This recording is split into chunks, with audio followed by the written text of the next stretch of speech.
Hey y'all, it's Danielle. Welcome to my desk. Today I have a little haul from the week. A lot of things I haven't got to play with yet, so it's Sunday. So grab a cup and let's see what I purchased throughout this week.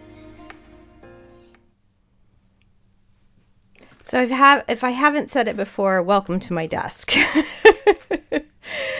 Oh, I have so many cute little things this week. I went to Half Price Books. I got a little Amazon order in here.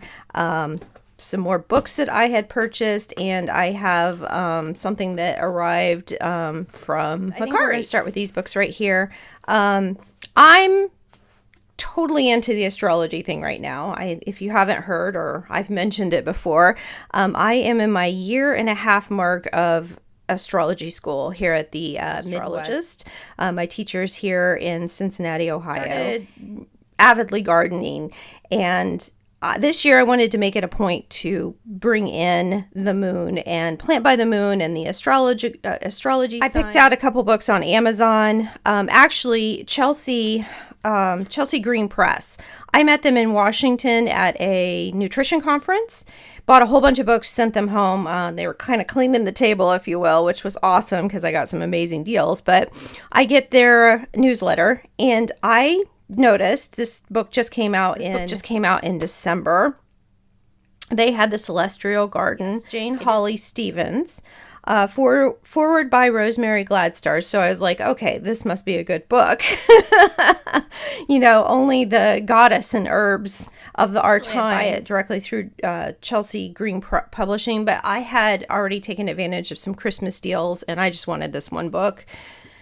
I decided just to go ahead and order it off of Amazon.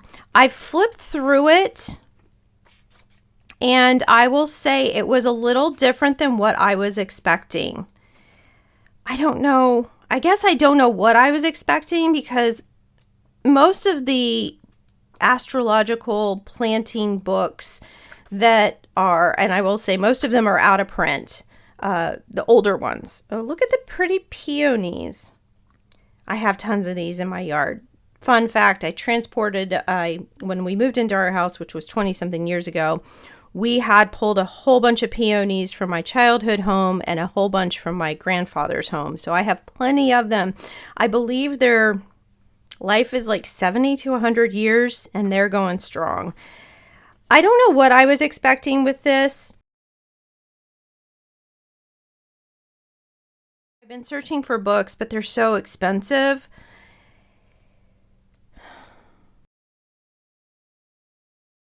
And then here's Rosemary Gladstar. Well, The Celestial Garden is ultimately about gardening in sync with the moon, sun, and other planetary influences. It's also a book of wisdom. So much thought, insight, and practical advice is contained in these pages. Jane uses nature as a guide to living in harmony rather than discord. Some things, excellent tips for gardeners, whether their passion is for vegetables, fruits, herbs, and flowers. It also introduces and explains every aspect of astrological gardening, including what the moon signs are and why and how the phases of the moon affect the plant's growth and development. How to align the moon's passage through the constellations of the Zodiac with your choice of daily garden tasks and projects. Specific tips and advice for the best activities to undertake during the moon phases. How to incorporate simple, creative, seasonal rituals in your astrological garden practice. And how to design a unique chakra garden. That one intrigued me. Again, I don't know what I was expecting, and I think that's why when I flipped through it, I'm like, oh, this is a little different, because there really is a lot of astrology information in here. And just from first glance, I would say this is probably a great book if you know nothing about the Zodiac but want to learn more. I think this is a great book. If you guys want to know my final thoughts on it, let me know in the comments below. I'm looking forward to some nighttime reading with this. Okay, next up, I have Companion Planting and Raised Bed Gardens for Beginners. Become self-sufficient growing organic herbs, fruits, vegetables all year round. This is by Aster W. Green. Comprehensive guide. You'll discover the history of companion planting and the most compelling reasons why you should employ this strategy when planting your next garden. How square foot gardening goes hand in hand with both companion planting and raised bed gardens, including a how-to guide to get you started. Companion plants are best used for weed management, pest control, attracting beneficial insects, winter crops, and nutrient balance. The first part of it, this is very basic, very, very basic, good basics. Like I said, very good basics, like, the top 10 reasons to grow your own food using companion planting. Then it got back here. This is what I really was kind of looking for, was more of this index information, which I think I could probably find online.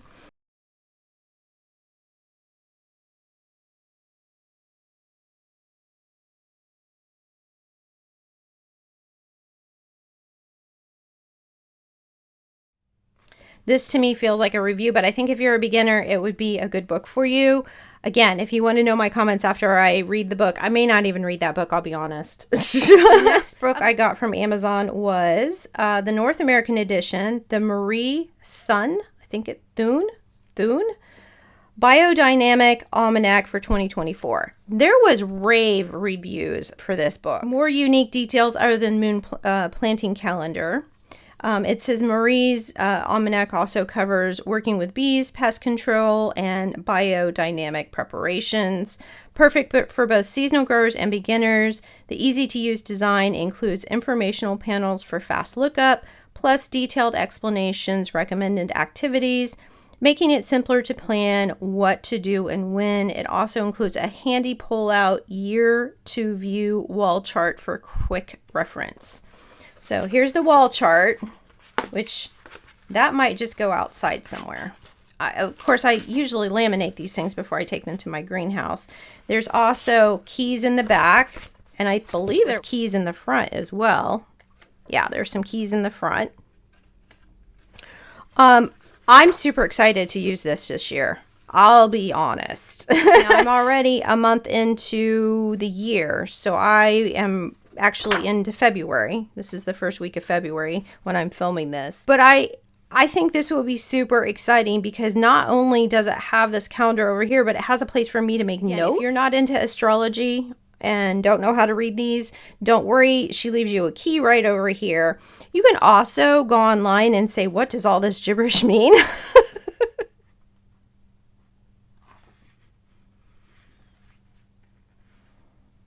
So I really like this because not only does it have her recommendations over here, but it also has some solar and lunar events here. We also have some planetary aspects. There's a key right here on the side. I can always write in here, and I don't know, that might be what we're supposed to do, but I can always write in here what I did. So I could use this as a garden journal, not just as a reference piece. And then of course there's some notes down here. On each page, there's also transplanting time, leaf time, root time, fruit time, flowering time. And in the back, it has all these crop tables. So the following tables suggest suitable times for sowing and harvesting particular crops. Most of this, again, I could probably find online, or I already know about when I'm supposed to plant based on the germination time, the growing time, and the yield time. So if it's like 32 days versus 64 days, most of that you can just kind of lay out on a calendar and do the math in your head, but it's nice to have a nice little reference. And there is also a nice companion planting guide here in the back. Now again, y'all, I'm going through these books with you live right here. This is my first time flipping through them because what I dislike about Amazon is, like, if I went and looked at this book and the publisher only puts this and the back page, I have no idea what the inside looks like. No idea whatsoever.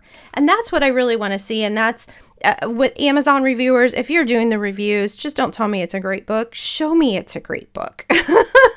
I know it takes a little time, but when you see someone who got paid for doing a legit review, there is some goodness in that.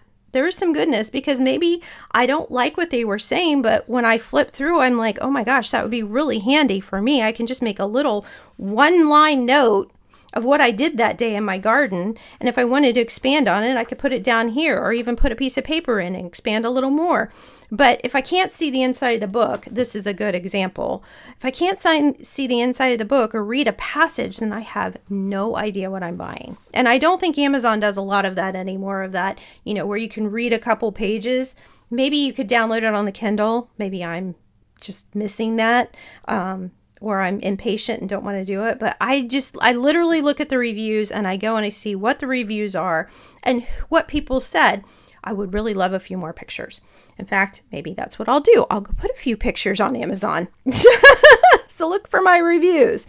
All right, what else did I get? I'm going to continue with the books because I got a couple books.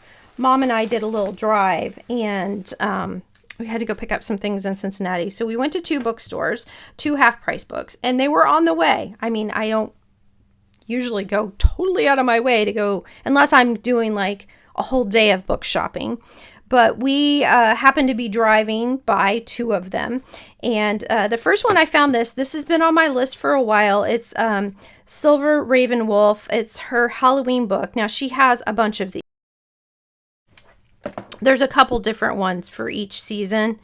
So I believe I have the Yule one. A few places that I've seen it, it's been pretty pricey. Or I've just seen beat up copies. This was definitely on my wish list, and I found it for $7.99 at Half Price Books this week, and it is like in new condition. Retail price is $15.99.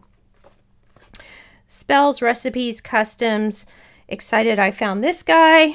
And then this one was interesting. I've never seen this book. Forgive my Spanish. I'm not very good at Spanish. I took 3 years of it and I still can't speak a lick of it. Cartas Espiritus. Yeah, forgive me. I believe it's Spanish. Anyway, the hidden and deeper meanings of the cards in time-based spreads. This is by Robert Lee Camp, Grandmaster of OOOM. The foremost authority in the science of cards, taking you on a journey into the cards found in your yearly and other spreads to help you gain deeper insight into the messages they are bringing you. This is not a tarot book. This is a playing card book. That's what fascinated me. Yeah, and as a quick flip, I was like, this is interesting. And I believe I even had a coupon. Well, I think that's why we went, because I had some $5 coupons that were expiring and I wanted to make sure to get them used. So you have a whole reference book. This whole book is referencing the individual card meanings. It says it starts with Ace of Hearts and ends with the King of Spades. We will now discuss each card meaning in a time-based spread with emphasis on the underlying factors that make up the card's the card's interpretation. Forward to reading about this a little more.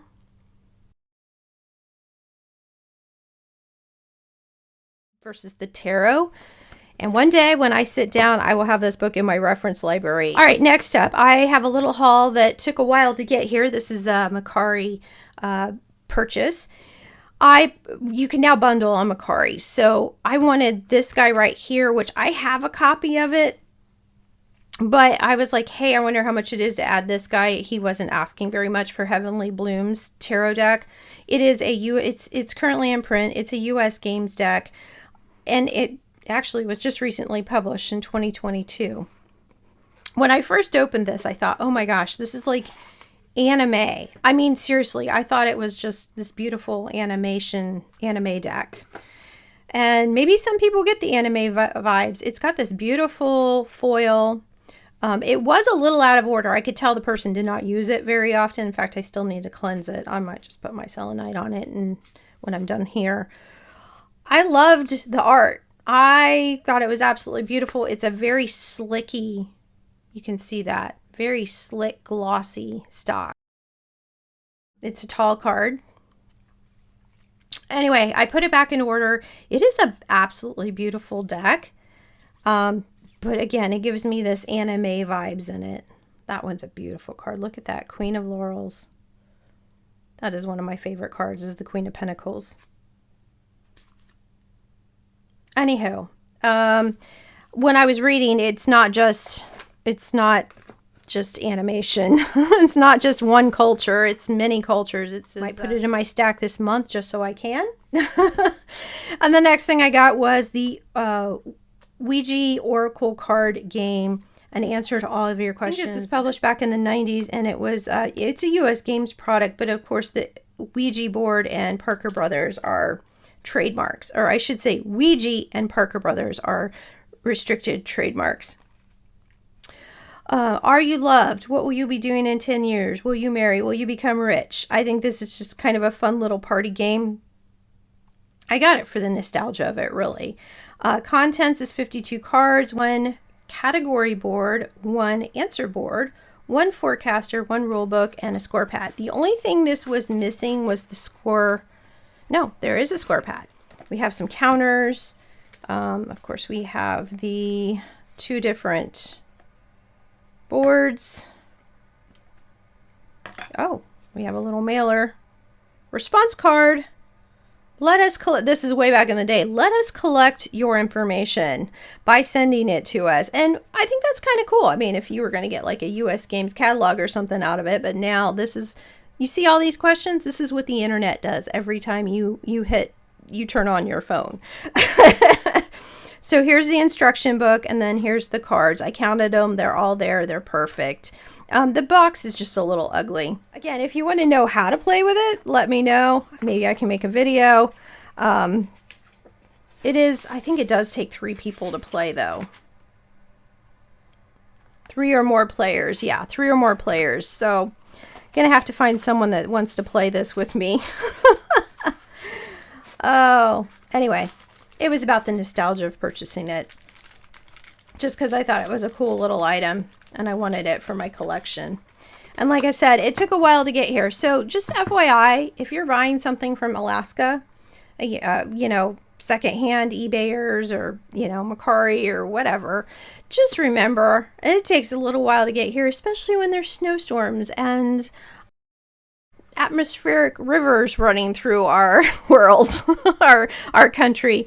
This did take about 2 weeks to get here. I was very patient. It was tracking. It's just, it is what it is.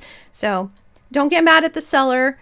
I gave him a 5-star review. He definitely put this in the mail on time, but it just took a while to get here. So that's why it's kind of a slow boat haul that I got here. All right, next up I've got, I'm going to do that last. I want to kind of get a piece of paper. I had this idea that I wanted to take these guys. I wanted to get some of these tarot charms. Came very well packaged, I just want to say. I bought these on Amazon. Discomedics, I guess is how you pronounce it. It's the brand, and it was wrapped around this box here. Obviously, I've already opened it. I couldn't even peel this off. It was glued on there pretty dang tight. So A+ for packaging. So I unwrapped it. Here it's got a cute little container that I can definitely reuse if I didn't have all these charms in here. But again, this is where Amazon review failed me because I couldn't tell. I was hoping that the back of these guys, and they're a nice size and they're very good quality. I mean, my mom's in the jewelry, well, my parents have been in the fine jewelry business all my life. So, I mean, junk jewelry to me, when I see junky jewelry, yeah, this actually is really well done. Now, if you were to wear it every day, I'm going to guess you're going to bring out that copper really quickly. It's very nice, but what I wanted it for was I wanted a blank back so that I could engrave or stamp on here a deck name. And that way I could put it in one of my zipper bags. I like to take older cosmetic bags and them. So I buy a bunch of pretty cosmetic bags on Macari or eBay. You know, kind of like the free ones. Ipsy comes to mind when I talk about it. I believe it's called Ipsy. But anyway, I just wanted to put a split ring on here and then be able to stamp something on here so I would know the name of the deck that was in the bag.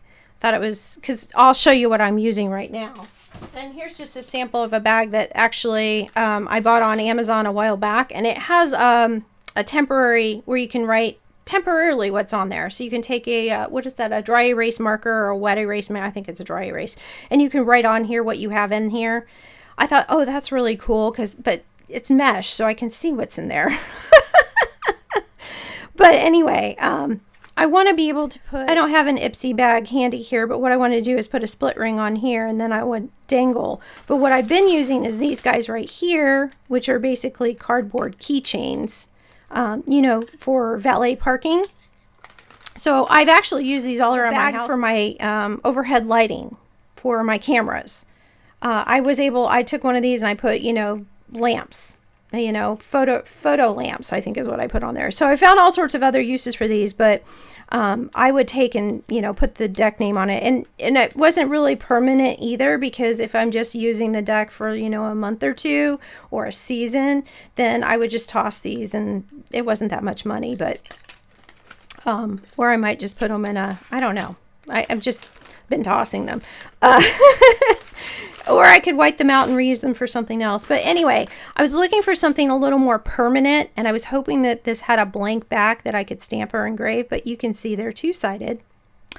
So great if that's what you want to use them for. Not for me, but I think what I'll do is I'll just keep these, and when I do a event, you know, I do a lot of festivals selling rehoming tarot decks. I think what I'll do is just put these on my table and sell them to recoup my money. They weren't very expensive at all, but it's not going to work for what I want it to work for. So maybe I will still put this on here.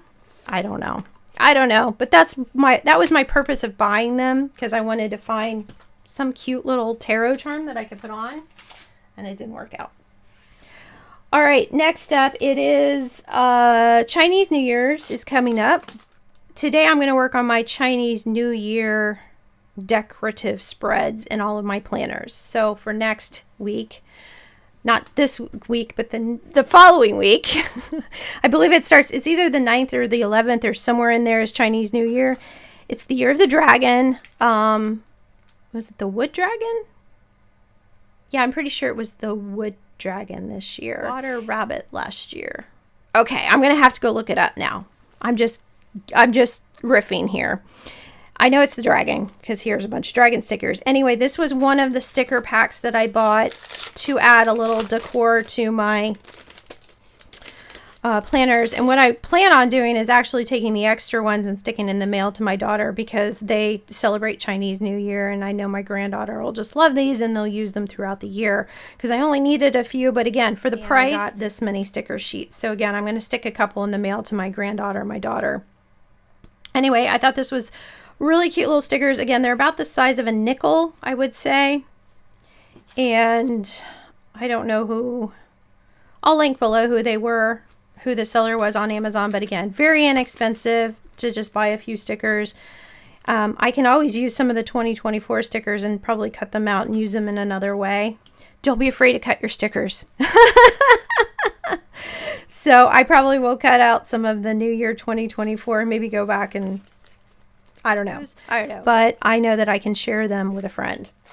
All right, next up I have the washi tape, and I'm just going to put a picture here when I'm editing of what this washi tape looks like. And there's one that specifically says 2024, as you can see here. 2024. There's a good amount on there. Again, I'll probably pick a few rolls and send them to my daughter and granddaughter, because I know I'm not going to use 2024 after 2024. Let's see. I think there's only one. It says specifically. Now this says Chinese New Year. And I don't know what it says in Mandarin in there, so I wouldn't know. But there's only one roll that specifically, that I can tell, that specifically is for 2024. And again, I will use it in my spread, and then I will just go ahead and send it along to my daughter. All right, next up. Next up, I got this cute little washi tape magic set, and it's Libby washi, Dragon's Castles. This was one of 3 that I was trying to decide upon. And again, I'll post it in the editing process what the actual pictures look like.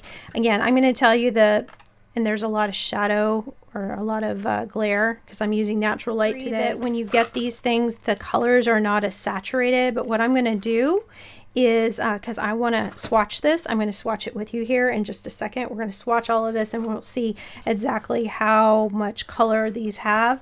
It's just a cute little set. Again, I fell in love with this baby dragon and I fell in love with this castle, and that's why I purchased it. And they're really long pieces. I don't know specifically what I'm going to use this for, but I'm definitely going to be using this in my tarot journal. Definitely going to be using this in some of my spreads this year when I just want to be a little whimsical. And that's what I'm going to do. So let's go ahead. I'm going to swatch it. And if you don't want to watch the swatch, don't worry. I'm going to go ahead and put chapters in here so you can go ahead and skip out to the next section if you don't want to watch the swatch.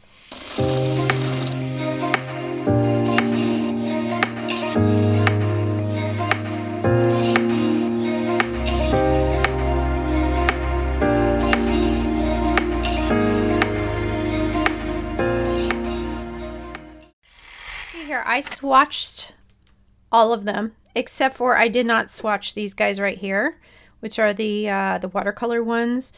So they came out really nice. I mean, again, I was kind of surprised when I got them out of the box. I was like, oh, these aren't very vibrant colors, but they are super vibrant. Love the kitties. I love the colors, love the designs. Now, I also took a Happy Planner vertical page paper, and it's just a little bit lighter. I think this is like a 24-pound stock, but it's just a little bit lighter than what I have here, but it's awful bright. And you can see the colors still turned out really nice. This large one, I forget what, again, it's the largest millimeter size there. It almost covers complete square to square.